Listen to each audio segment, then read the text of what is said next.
Bismillahirrahmanirrahim. Assalamualaikum warahmatullahi wabarakatuh.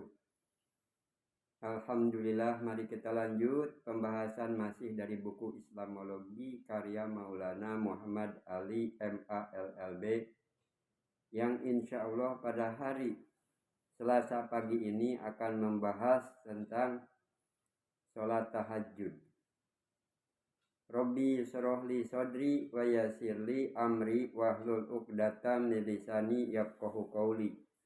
Allahumma sholli ala sayyidina Muhammad wa ala ali sayyidina Muhammad wa sallim taslima. Salat tahajud terdiri dari 8 rakaat, dibagi menjadi 4, masing-masing 2 rakaat, lalu ditambah 3 rakaat salat witir. Untuk memudahkan orang awam, sholat witir yang seharusnya digabungkan menjadi sholat tahajud boleh dilakukan sesudah menjalankan sholat isya.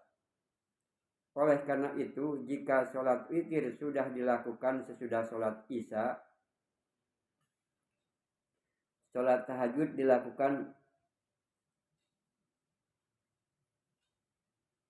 8 rakaat saja. Tetapi jika tidak cukup waktu, orang boleh berhenti sholat setelah menjalankan 2 rakaat. Hadis riwayat Imam Bukhari nomor 19 pasal 10. Khusus pada bulan Ramadan, Nabi Muhammad SAW sangat menaruh perhatian pada sholat tahajud. Sholat tahajud dalam bulan Ramadan itu akhirnya menjelma menjadi sholat tarawih. Dalam satu hadis, Nabi Muhammad SAW bersabda, barang siapa bangun malam untuk menjalankan sholat dalam bulan Ramadan disertai iman dan karena ingin memperoleh perkenan ilahi, dosanya akan diampuni. Hadis riwayat Imam Bukhari nomor 2 pasal 27. Dan ada pula hadis yang menerangkan bahwa Nabi Muhammad SAW membangunkan istri beliau untuk menjalankan sholat malam. Hadis riwayat Imam Bukhari nomor 14 pasal 3. Ada pula hadis yang menerangkan bahwa Nabi Muhammad SAW pergi ke rumah putri beliau Siti Fatimah dan suaminya Sayyidina Ali supaya menjalankan sholat tahajud. Hadis riwayat Imam Bukhari nomor 19 pasal 5. Mengingat besarnya perhatian Nabi Muhammad SAW akan sholat tahajud dan perintah Al-Quran yang kami kutip di atas, para sahabat sangat mementingkan sekali sholat tahajud, walaupun mereka tahu bahwa sholat tahajud bukanlah sholat fardu. Dan banyak di antara mereka yang pada larut malam datang ke masjid untuk menjalankan sholat tahajud. Ada pula hadis yang menerangkan bahwa Nabi Muhammad SAW mempunyai satu kamar kecil di masjid yang dibuat untuk beliau sendiri, dilengkapi dengan tikar sebagai tempat menyendiri untuk menjalankan sholat tahajud selama bulan Ramadan. Pada suatu malam beliau bangun untuk menjalankan sholat tahajud. Tiba-tiba para sahabat yang berada di masjid melihat beliau.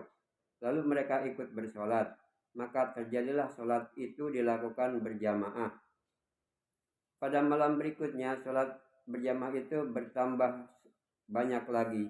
Pada malam keempat Nabi Muhammad SAW tidak muncul. Katanya, beliau amat takut kalau sholat tahajud itu dianggap sholat wajib.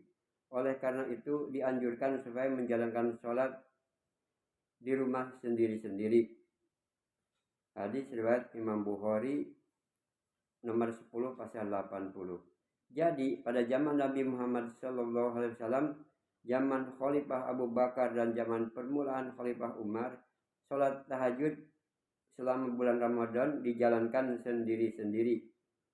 Hadis riwayat Imam Bukhari nomor 31 pasal 1. Tetapi kemudian Sayyidina Umar mengadakan perubahan, yaitu sholat itu dilakukan secara berjamaah pada petang hari sesudah sholat Isya selama bulan Ramadan. Beliau sendiri berkata bahwa ini adalah bid'ah, dan sholat yang dilakukan pada larut malam yang orang-orang sedang tidur itu lebih baik daripada sholat yang dilakukan pada permulaan malam. Hadis riwayat Imam Bukhari nomor 31 pasal 1. Tetapi tak ayah lagi bahwa pendapat beliau itu didasarkan atas teladan Nabi Muhammad SAW sendiri yang telah menjalankan sholat tahajud selama 3 malam. Dan Nabi Muhammad SAW memperbolehkan pula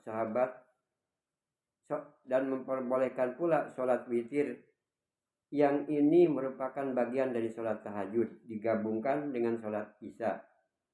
Walaupun bagi kebanyakan orang perubahan yang dilakukan oleh Sayyidina Umar itu diterima dengan baik, namun sholat tahajud yang dilakukan sendiri-sendiri pada larut malam selama bulan Ramadan lebih baik.